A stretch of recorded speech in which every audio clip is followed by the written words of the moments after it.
Welcome to On the Line. I'm Christine Williams. Coming up, the rising threat of Islamism to the West and to Israel. Stay tuned.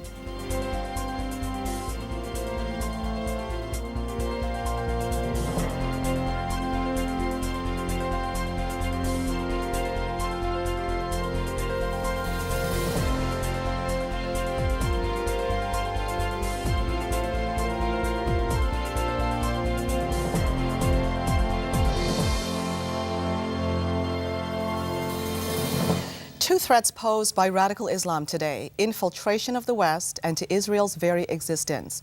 Some of what we'll be looking at over this hour: defining Islamists and their goals, the blaming of the West for provoking the wrath of radicals, investigating the critical issues of the Middle East, like the viability of a two-state solution, the branding of Israel as an apartheid state, the alliances in the Middle East. It will be an information-packed hour. My guest, Dr. Daniel Pipes, director of the Middle East Forum, founder of Campus Watch, and distinguished visiting fellow at the Hoover Institute of Stanford University.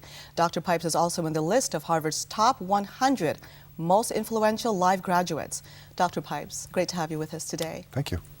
Let's start out first by talking about the inception of both your organizations, the Middle East Forum and Campus Watch.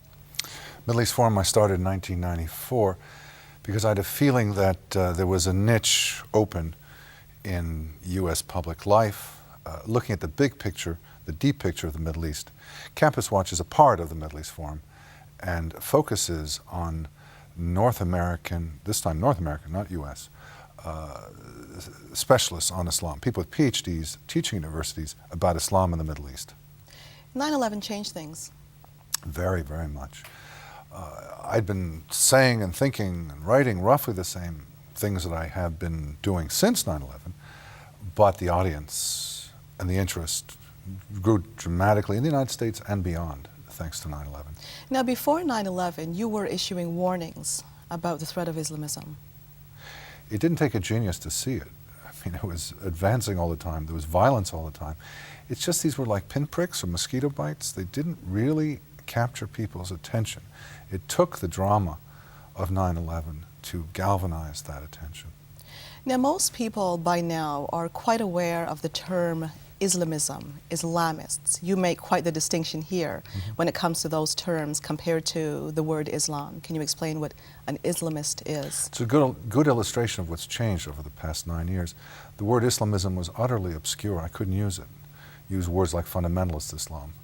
But now, these more technical terms like jihad and Islamism are widely known, and so it makes the discussion of it easier. I make a distinction between Islam, which is a religion that's 1,400 years old and has many different kinds in many different places over the centuries, and Islamism, which is one variant, which is a modern phenomenon that dates back to the 1920s, in particular to India and Egypt, and demands total application of the Islamic law of Sharia, and is distinct in that. It's not all Muslims who do that. It is a small percentage of them. Now, they happen to be very energetic, devoted, and influential because of that. They are somewhat comparable to fascists or communists, who never were all that numerous, but because they had a program and they were fixed and they had money for it and they were organized for it, they had an impact much larger than their numbers, and so too with the Islamists. Have you seen a big change in patterns of the severity, the growth of Islamism over the last 30 years? I'd be curious how you would analyze this. As you mentioned, aggressive. The major development is the turn away from violence to nonviolence. As recently as 10 years ago, Islamism implied violence and brutal control. It's become more sophisticated. I call that Islamism 1.0. It's the Islamism of Ayatollah Khomeini and his heirs. It's the Islamism of bin Laden and his peers. It's violent.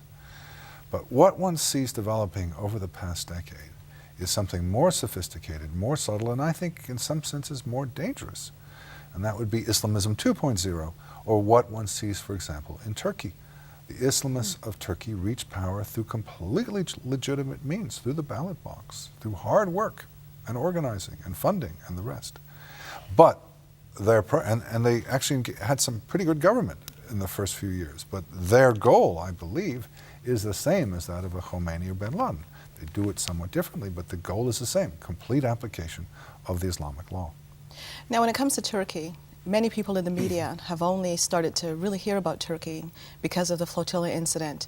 And what we're hearing is that Turkey has been a traditional ally of Israel, a democratic friend.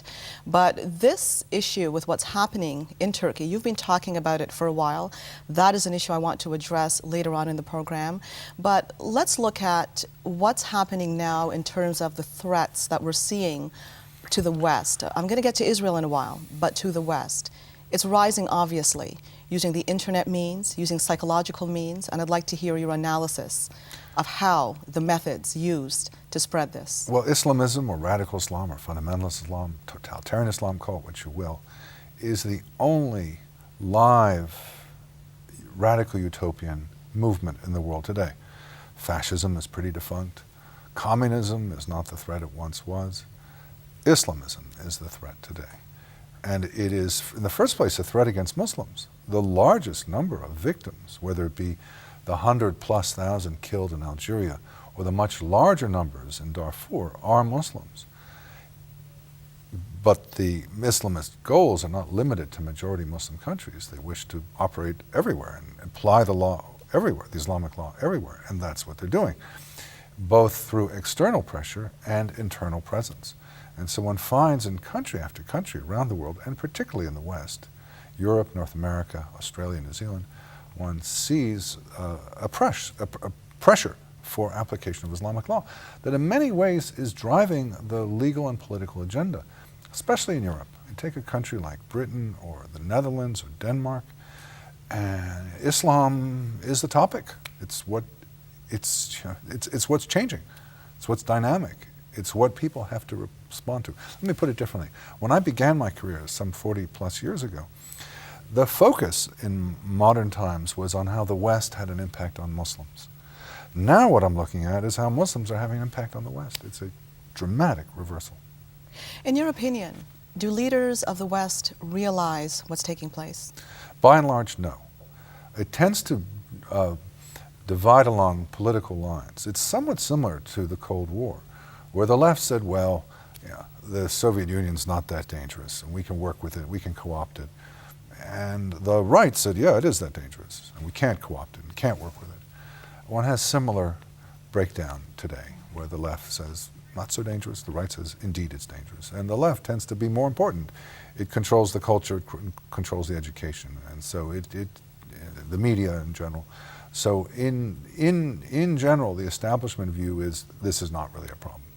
Have you investigated why such a divide between right and left? As time would progress, it would seem like we're hearing this more and more, exactly what you're saying, that the left tends to have a more of a simplistic view of the goals of Islamism, whereas the right tends to be a bit more informed in this particular area. I'd go further and say it's not just left and right, it's establishment versus right. Because whether it be the law enforcement or the military or other institutions, it is very difficult to acknowledge that the problem has to do with some form of Islam. It is much easier to say it's about radical extremism or Al-Qaeda and its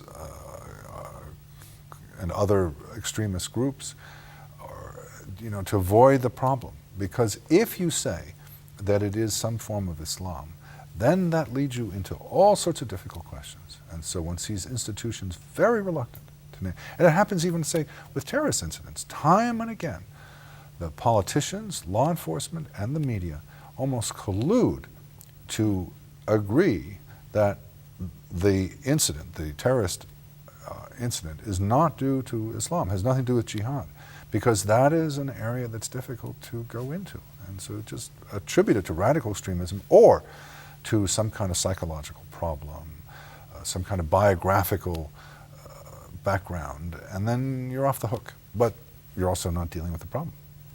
Interestingly enough, there was an article that was written where you were referred to, and the article was about